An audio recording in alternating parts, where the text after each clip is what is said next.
What the hell happened? Hi guys, මේ මගේ underrated movie playlist එකේ දෙවෙනි වීඩියෝ එක. මේකෙදී අපි කතා කරමු caught stealing ගැන. I need to know that you're a guy that can take care of his shit. Asshole! I can handle it. මේක ඇවිල්ලා ඩැරන් ඇරනොෆ්ස්කි ඩිරෙක්ට් කරපු ෆිල්ම් එකක්. ඩැරන් ඇරනොෆ්ස්කි කියන්නේ කවුද කියලා ඔයගොල්ලෝ වැඩි දන්නේ නැත්නම් ඔයගොල්ලෝ බලලා ඇති සමහරලාට Mother, Requiem for a Dream වගේ ෆිල්ම්. මේ ෆිල්ම් හරිම අමුතු ෆිල්ම් ඒ වුණාට ඒවල තියෙනවා බලාගෙන ඉන්න පුළුවන් හැකියාවක්. ඒ කියන්නේ ෆිල්ම් එකේ කතා කරන දේවල් හරිම ඉන්ටරෙස්ටිං, හරිම ගැඹුරුයි, ඒවත් එක්කම අමුතුම විදියට තමයි ෆිල්ම් එක හදලා තියෙන්නේ. මේක තමයි ඩැරන් ඇරනොෆ්ස්කිගේ හැකියාව. ඔයගොල්ලෝ මම මේ කතා කරපු ෆිල්ම් බලලා නැත්නම් අනිවාර්යෙන් බලන්න. මොකද මාර ඉන්ටරෙස්ටිං මේ ෆිල්ම්ස්. ඒවා පිටර වැදෙනවා සහ ඒවල සිනමටෝග්‍රැෆි එහෙම හරිම ගති. අනිත් එක තමයි මේ ෆිල්ම් එකේ. ඒ කියන්නේ caught stealing ෆිල්ම් එකේ සිනමටෝග්‍රැෆි ගැන සුපිරියටම කතා කරන්න පුළුවන්. මොකද මාර සිරා හැම ෂොට් එකක්ම හරිම ක්‍රියේටිව් විදිහට හදලා තියෙන්නේ. Oi! What the fuck you doing, geezer? Is that the best you can do? I've got to fly back to London. I need you to take care of my cat. I like cats. I like dogs. ඩැරන් ඇරනොෆ්ස්කිගේ කතා කරන්න ඕන අනිවාර්යෙන් මේකේ හියුමර් තියෙනවා. හරිම interesting, හරිම creative විදිහට හියුමර් හදලා තියෙනවා. ඒ කියන්නේ very subtly ඒවා කියන්නේ ඒ වුණාට ඒවා හොඳට පිච්චලා තියෙන, හොඳට වදිනවා ඒට එක. Welcome to Narnia. Austin Butler add කරන්නේ හැන්ක් කියන බේස්බෝල්, ඒ කියන්නේ ඉස්කෝලේ කාලේ බේස්බෝල් ගහපු කැරක්ටර් එකක්. එයා ඊට පස්සේ පොඩි ප්‍රශ්නයක් කියලා ඒක නවත්තලා ඊට පස්සේ දැන් එයා බාටෙන්ඩර් කෙනෙක්ට වැඩ කරනවා. ඉතින් එයාගේ නේබර් එයාට දෙනවා යම්කිසි දෙයක්. ඒ කියන්නේ යම්කිසි දෙයක්. එයාට ඒ දෙන දේ පන්නගෙන එනවා නිව්යෝක් වල ගැන්ග්ස්ටර්ස්, ක්‍රිමිනල්ස්ලා. එතකොට මේ ක්‍රිමිනල්ස්ලාගෙන් කොහොමද එයා ගැලවෙන්නේ? එයා කොහොමද ඒගොල්ලන්ගෙන් පැනලා යන්නේ සහ ඒගොල්ලන්ට මුහුණ දෙන්නේ කොහොමද කියන එක තමයි මේ ෆිල්ම් එකේ වෙන්නේ. Hey, is Russ home? Who are you? What's the baby, man? Austin බට්ලර්ලා මම කැමතිම ඇක්ටර් කෙනෙක්. එයාගේ පෝර්ට්‍රේයල්ස් හරිම එයා ෆුල් ගැඹුරෙන් ඒවා ඇක්ට් කරන ඒවා හොඳට කරනවා. ඔයගොල්ලෝ ඒක දකින්න ඇති එල්විස් ෆිල්ම් එකේදී. ඊළඟට මේ ෆිල්ම් එකේදී එයා සෑහෙන නැචරල් විදිහට ඇක්ට් කරනවා. ෆිල්ම් එකේ සොයි ක්‍රෙවිට්ස් ඉන්නවා, මැට් ස්මිත් ඉන්නවා. ඒතර සොයි ක්‍රෙවිට්ස් ඇවිල්ලා පොඩි කොටසකට විතරයි ඉන්නේ. ඒ වුණාට එයාගේ සීන්ස් උත් ගොඩක් ඉන්ටරෙස්ටිං. ඊට පස්සේ මට හොඳටම හිතට අල්ලලා ගියේ මැට් ස්මිත්ගේ කැරක්ටර් එක. මැට් ස්මිත්ගේ කැරක්ටර් එක ඇවිල්ලා ඔස්ටින් බට්ලර්ගේ කැරක්ටර් එකේ නේබර් හැටියට ඉන්නේ. ඒ කියන්නේ එයාට අර යම්කිසි දෙයක් දෙනවයි කියලා මං කිව්වේ. ඒ දේ දෙන්නේ මැට් ස්මිත්ගේ කැරක්ටර් එක. මැට් ස්මිත් නිකන් අර මොහොක් එකක් දාගෙන ෆුල් රොක් සීන් එකේ ඉන්න කික් වගේ තමයි පෙන්වන්නේ. ඒ වුණාට ඒක එයාගේ හැසිරීම, එයා කියන දේවල්, එයා කියන විදිය මාර ඉන්ටරෙස්ටිං, මාර ෆන් එකක් ගන්න පුළුවන් එයාගේ කියන ජෝක්ස් අතේ.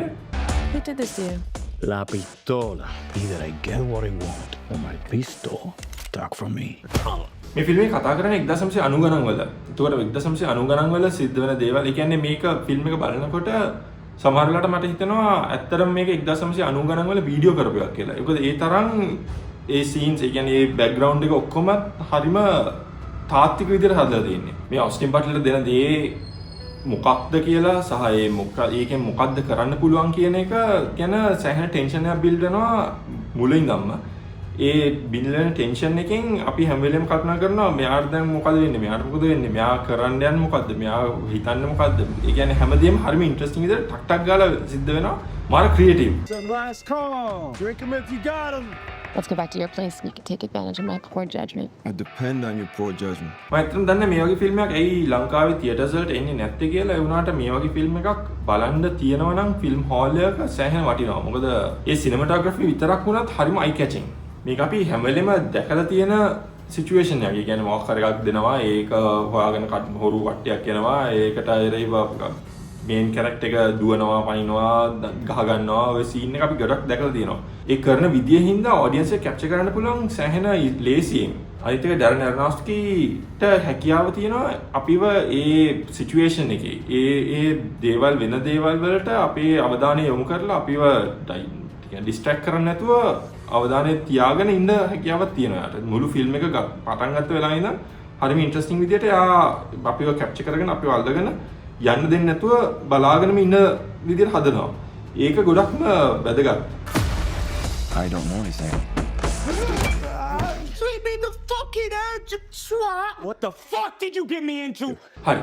අපි ඊළඟට කතා කරමු තවත් හොරකම් කරන සීන් එකක් ගැන ෆිල්ම් එකක්. මේක ඇවිල්ලා locked.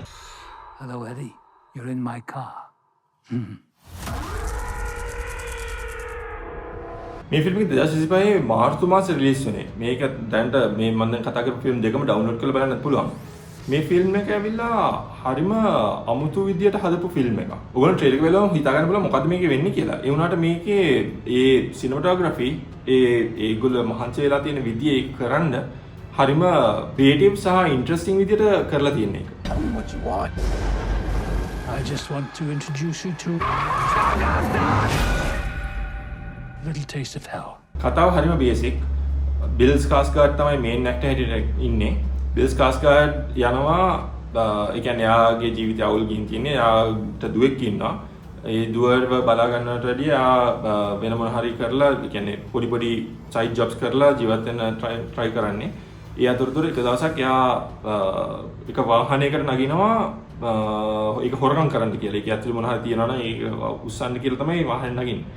ඒකෙන් සිද්ධ වෙන දේවල් එතනින් පස්සේ ඒ නගින වාහනේ ඇවිල්ලා SUV එකක්.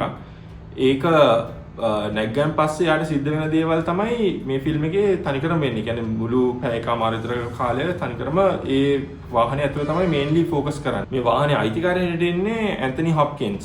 ඇන්තනි හොප්කින්ස් ඔයගොල්ලෝ කවුරුත් දන්නවා හැනිබල් හැටියට ඇක්ට් කරනවා. හරිම විලනස් කැරක්ටර්ස් ඇක්ට් කරන්න පුළුවන් කෙනෙක්. එයාගේ පෝට්‍රේල් එක පොඩ්ඩක් විතර කොමිකල් ගතියක් තිබුණා. ඒ වුණාට ටිකක් අමුතුයි ඒක. I've invested a lot of time and money into this project. මේක මේන්ලි කතා කරන්න ඕනේ මේ ෆිල්ම් එකේදී ඒගොල්ලෝ ඒ බිල් ස්කාස්ගාඩ් ඒ වාහනේ ඇතුළට නැග්ගන් පස්සේ ඒගොල්ලෝ කැමරා එක ගෙනියනවා සැනන්සරේ වාහනේ වටේට ගෙනියනවා.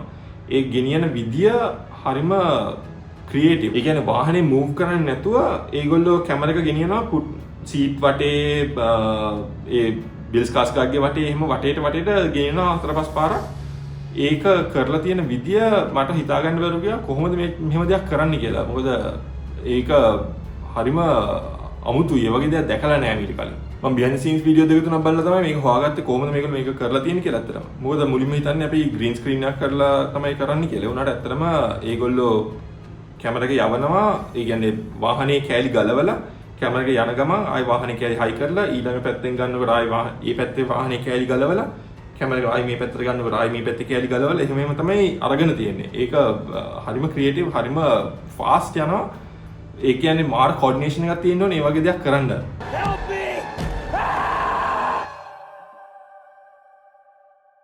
Do I have your attention now?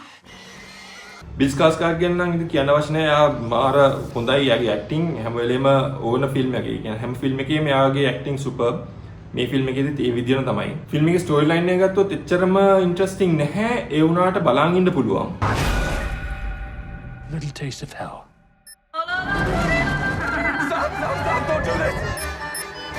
මේක පොඩ දවසක් විතරයි ෆිල්ම් හෝල් වල තිබුණේ. ඒක ෆිල්ම් හෝල් එක රිලීස් වෙනවා කියලා දැක්ක ගමන් මට අගල ගිහලා බැලුවා. මාර ෆන් එකක් ගත්තා. ඒ වෙලාවේ කියන්නේ ඒක සෑහෙන පුදුම වුණා කොහොමද මේක කරේ කියලා.